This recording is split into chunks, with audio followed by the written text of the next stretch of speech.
안녕하세요. 저는 35살 가스 회사에서 근무를 하고 있는 여자예요. 전 남편과 7년 전에 이혼했고 돌싱녀로 살다가 얼마 전 좋은 남자를 만나서 재혼을 했습니다. 현재 남편과는 동갑으로 몇 년간 저희에게 가스를 납품받는 거래처 식당 사장님이었어요. 중국 음식점을 운영하는 제 남편은 저와 가스 배관 수리 문제로 자주 연락을 주고받다가 연이 닿게 되어 결국 사랑을 하게 되었습니다. 제 남편도 돌싱이었는데 이혼한 지 1년밖에 되질 않아 저와의 만남에 대해 오랫동안 고민한 듯 했지만 결국 저를 놓치기 싫다면서 그날로 저와 남편은 서로에게 사로잡혀버리고 말았네요. 아무래도 둘 다 아이가 없으니 크게 신경 쓰이는 건 없더라고요. 아무튼 그렇게 만남을 이어오던 중 한 번은 남편의 이혼 사유를 물어보니 술 기운을 빌려 괴로운 듯 말하더군요.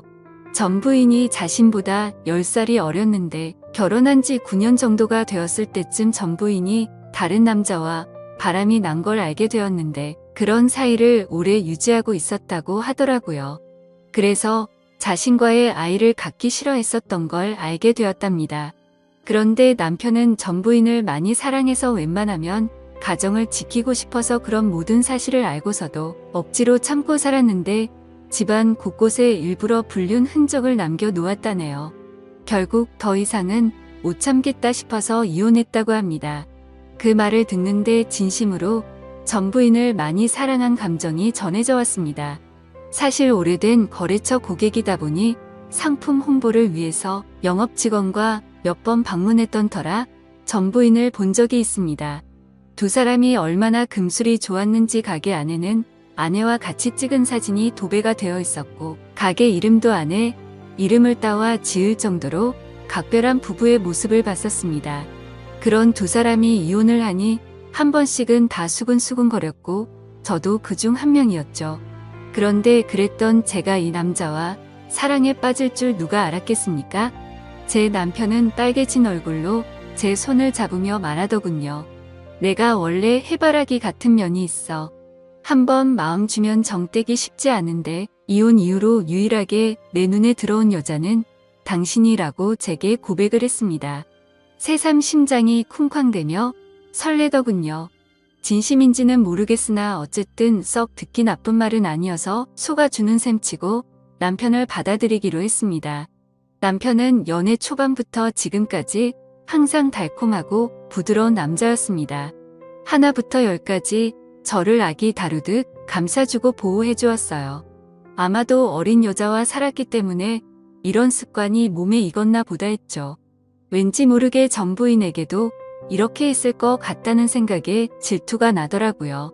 그리고 전 부인 이름을 본따서 만든 가게의 상호명이 거슬렸던 저는 바꿔달라고 부탁했지만 남편은 가게 이미지와 홍보를 해둔 게 있기 때문에 바꾸긴 어렵겠다며 저를 설득하더군요.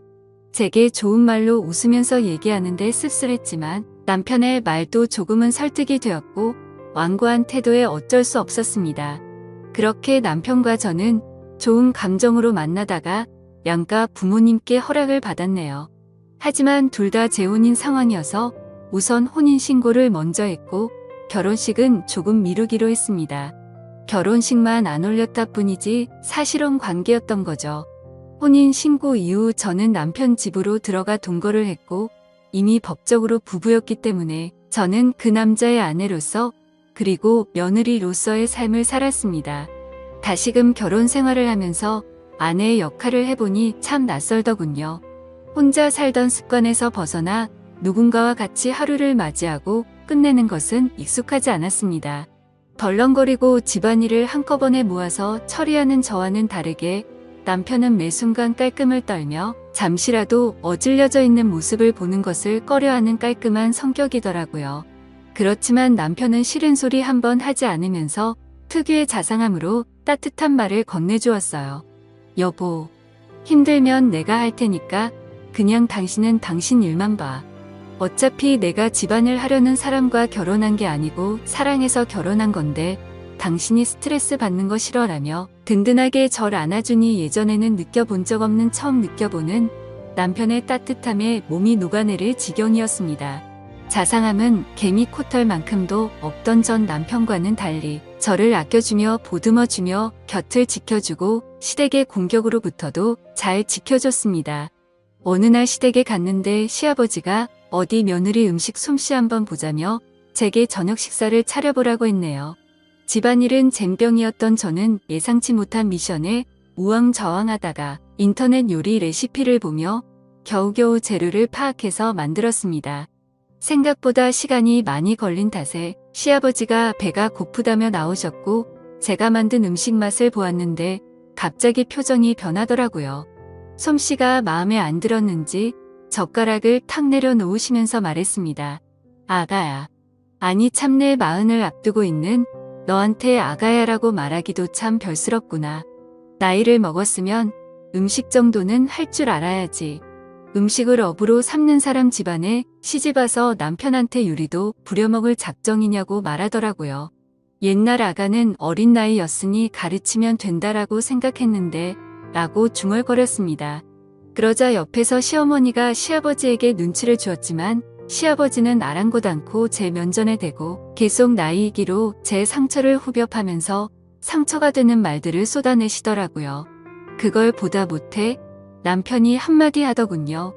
그만하세요, 아버지. 제 아내 앞에서 하실 말씀은 아니잖아요. 어딜 그딴 여자랑 제 아내를 비교하세요? 아버지께서 2번 다시 이런 말씀하시면 앞으로 다시는 찾아오지 않을 겁니다. 라며 통쾌한 사이다를 날려주었는데 얼마나 고맙던지요. 저런 아버지 밑에서 어떻게 우리 남편 같은 아들이 태어났는지 그야말로 놀랄 노자였습니다. 남편이 이렇게 나오니 저도 더 잘해야지 하는 마음이 커지더라고요. 전 남편과의 이혼 사유가 시댁과의 갈등이었던지라 재발 방지 차원으로 저는 긴장을 늦추지 않고 건성으로나마 그냥 아버님 성격을 내내 맞춰드렸습니다.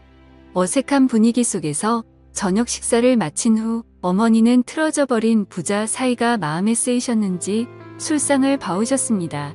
시아버지와 남편은 잔을 주고받으며 얘기를 나눴고 저는 시어머니와 부엌에서 과일을 먹으며 얘기를 하던 도중 깜짝 놀랐습니다. 사실은 얼마 전 맏며느리였던 아이가 우리를 찾아오지 않았겠니? 라고 말하더라고요. 다시 우리 아들이랑 합치고 싶다면서 도와달라고 무릎까지 꿇고 간절하게 말했답니다. 시아버지가 맏며느리를 싹싹하고 애교가 많아서 많이 예뻐했었다고 말하시더군요. 그러면서 시어머니는 바람난 며느리, 난 그렇게 용서가 안 되는데 니네 시아버지는 전혀 아랑치 않고 사람은 누구나 실수할 수 있는 법이라며 달래기 바쁘더라고 라고 시어머니께서 귀띔을 해주시는데 어쩐지 식사 내내 저와 그 여자를 비교를 했던 거구나 싶었네요. 황당하고 불쾌해서 귀가 더러워지는 기분이었습니다. 바람은 실수고 음식 솜씨는 실수라고 봐주시기 어려웠던 건지 벼랑간 바람난 며느리 뭐 예쁘다고 비교질 해대나 싶었는데 이미 전 며느리의 수잣질이 깔려 있었던 겁니다. 밤이 깊어가자 시부모님은 자고 가라고 제안하셨습니다만 저는 시아버지가 거북했죠. 그래서 저는 남편과 함께 집에 가겠다며 단칼에 거절했습니다. 저는 취한 남편을 대신해서 운전대를 잡았고 시부모님께 인사를 드린 후 차를 출발시키고 한참 주행하고 있는데 갑자기 남편이 속이 울렁거린다며 차를 잠시 세워보라고 하더군요. 남편은 내리자마자 속을 비워냈고 목이 마르다며 등을 두드리고 있던 제게 건너편 편의점에서 물 좀 사다 달라고 부탁했습니다. 저는 알겠다고 잠깐만 기다려보라고 말하고 편의점으로 가기 위해 파란불에 건널목을 건너던 찰나 브레이크를 밟는 소리와 동시에 그 자리에서 쓰러지고 말았습니다. 하필 신호를 지키지 않았던 차에 교통사고를 당하고 말았던 거죠. 남편은 술이 확 깼는지 놀라서 달려왔고 쓰러진 저는 병원에 실려가 온갖 검사를 마친 후에 입원을 하게 되었습니다. 의사 선생님께서는 다행히 심각한 건 아니지만 인대 쪽에 문제가 생겨 당분간 다리를 쓰긴 어렵다고 말하더군요. 답답해도 나중에 고생하지 않으려면 몇 달간만 잘 참으라고 했습니다. 그렇게 친정시댁 식구들은 제가 교통사고를 당했다는 소리에 한달음에 달려오셨고 남편은 다 본인 탓이라며 그때 아내한테 물 심부름만 시키지 않았으면 교통사고 나지 않았을 거라고 울면서 자책했습니다.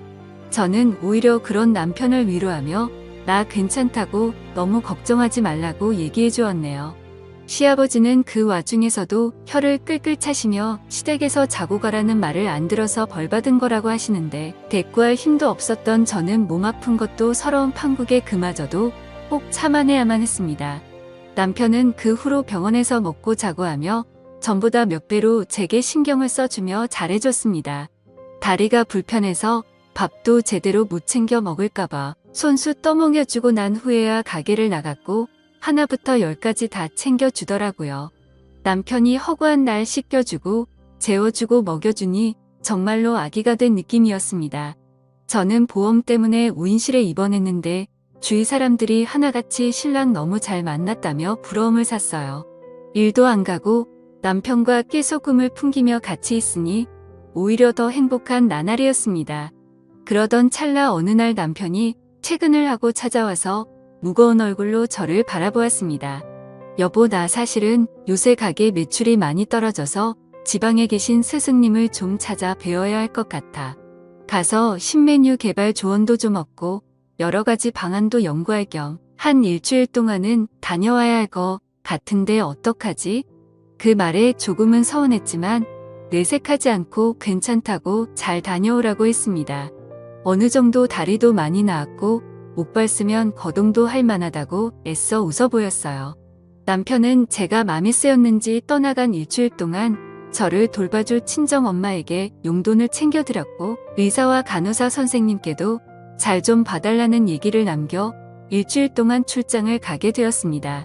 매일같이 붙어있던 남편이 있다가 없으니까 허전하더라고요. 주위에 같이 입원한 환자들도 하나같이 신랑은 어디 갔냐고 찾았습니다. 저는 자초지종을 설명하고 틈만 나면 목소리라도 듣고 싶어 전화를 걸었지만 받지를 않았고 몇 분 후 당분간 연락이 어려울 것 같다며 일 다 끝나고 연락하겠다고 제게 장문의 톡만 보내왔습니다. 이해는 하지만 남편의 빈자리가 컸던 저는 기분이 좀 그렇더라고요. 뭐 얼마나 바쁘길래 전화도 제대로 못하나 싶었습니다.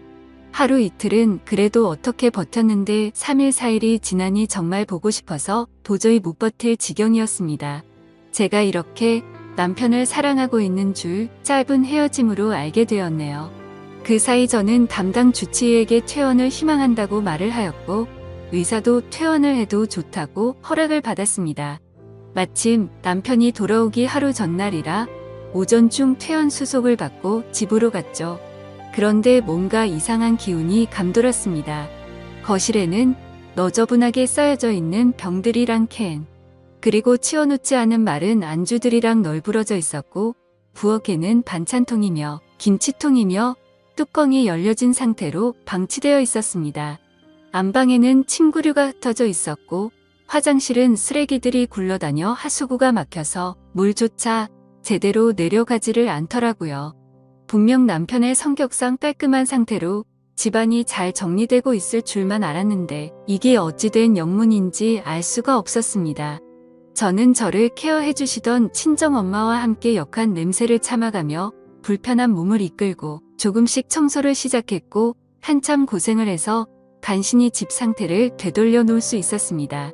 저는 석연찮은 마음을 뒤로 한 채 친정엄마를 돌려보냈고 혼자 침대에 누워 내일 올 남편을 깜짝 놀래켜주기 위해 이런저런 이벤트를 생각하고 있었는데 갑자기 새벽 2시쯤 도어락이 열리는 소리가 들리며 누군가가 들어오는 소리가 나더라고요.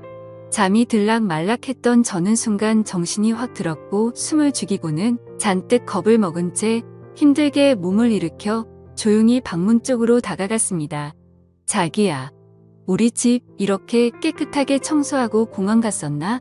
라는 여자 목소리가 들리더라고요.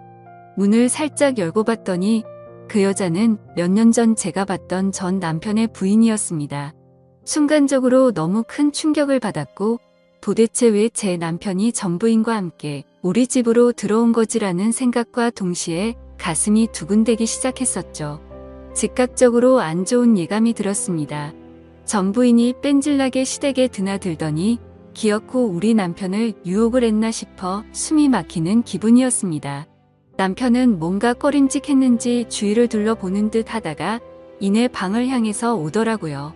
저는 순간적으로 저도 모르게 장롱 속으로 일단 급하게 몸을 숨겼습니다. 이내 안방 불이 켜졌고 그토록 그리웠던 남편이 제 눈앞에 들어오더라고요. 그런데 표정이 너무 어두워져 있었고 제가 알던 남편이 맞는지 의심스러웠습니다. 이내 방을 둘러보더니 촉이 왔는지 어딘가로 전화를 걸더군요. 여보세요. 김미나 환자 보호자 되는 사람인데 혹시 김미나 씨 퇴원했나요? 라고 묻는데 심장이 쿵쾅쿵쾅 떨렸습니다.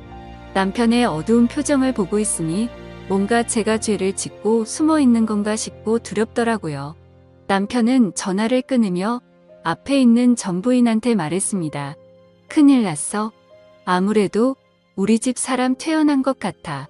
집안 청소 싹 하고 집에 없는 걸 보니 친정에 간 것 같은데 너 이제 돌아가.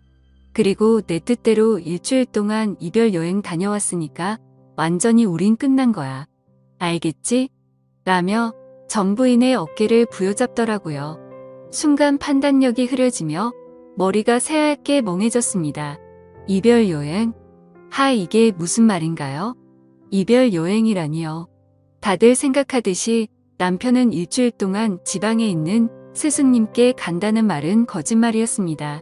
사실은 전부인하고 일주일 동안 이별 여행을 갔다가 왔던 거였죠. 그것도 교통사고 나서 병원에 입원하고 있던 저를 내팽겨두고 말입니다. 그 말을 듣는데 배신감에 눈물이 나고 손이 부들부들 떨리더군요. 믿었던 남편의 배신의 치가 떨렸습니다. 남편의 전부인. 아니죠. 남편의 상간녀는 남편에게 안기며 말하더군요. 오늘 하루만 더 자기랑 같이 있었으면 했는데 도움을 안 주네. 어쨌든 고마워 자기야. 내 부탁 들어줘서.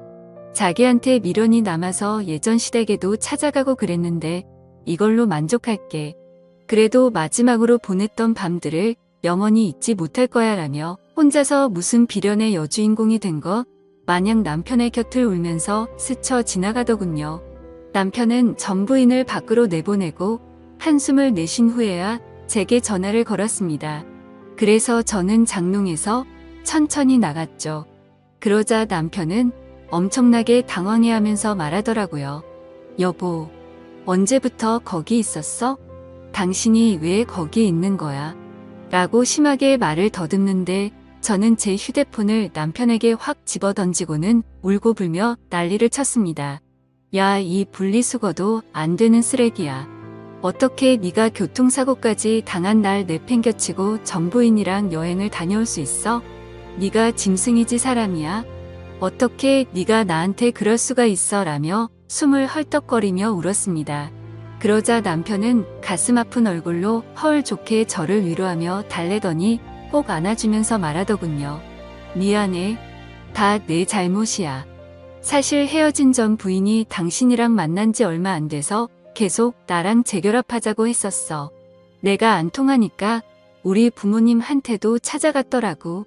그런데 내가 당신하고 결혼 약속까지 다 했는데 이제 와서 어떻게 배신을 해.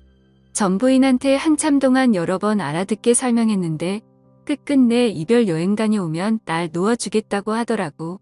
그래서 어쩔 수 없이 다녀온 거야. 내가 당신을 사랑하니까 정말로 그 여자랑 다 끝내려고 이별 여행 간 거라고 말했습니다. 이별 여행을 다녀온 것도 다 저희 부부 사이를 위해서라고 합리화시키는데 대꾸할 가치도 없는 멍멍이 소리에 허탈함과 실망감까지 도저히 어떻게 할 수가 없겠더라고요. 어이가 없던 저는 물었습니다. 그럼 집안 꼬라지는 왜 이렇게 어질러 놓은 건데? 설마 나 입원하고 있는 사이 그 여자랑 우리 신혼집에 들어와서 산 거야? 남편은 우물쭈물하다가 한참 고민을 하다가 말하더군요.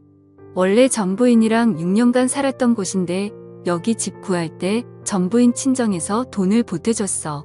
전부인 귀책 사유로 이혼하게 되면서 나한테 다 넘겼었는데 바람난 남자와 헤어지고 갈 곳이 없다며 찾아왔더라고. 그래서 당신이 입원하고 있는 사이 이 집에서 잠시 있게 해준 거야.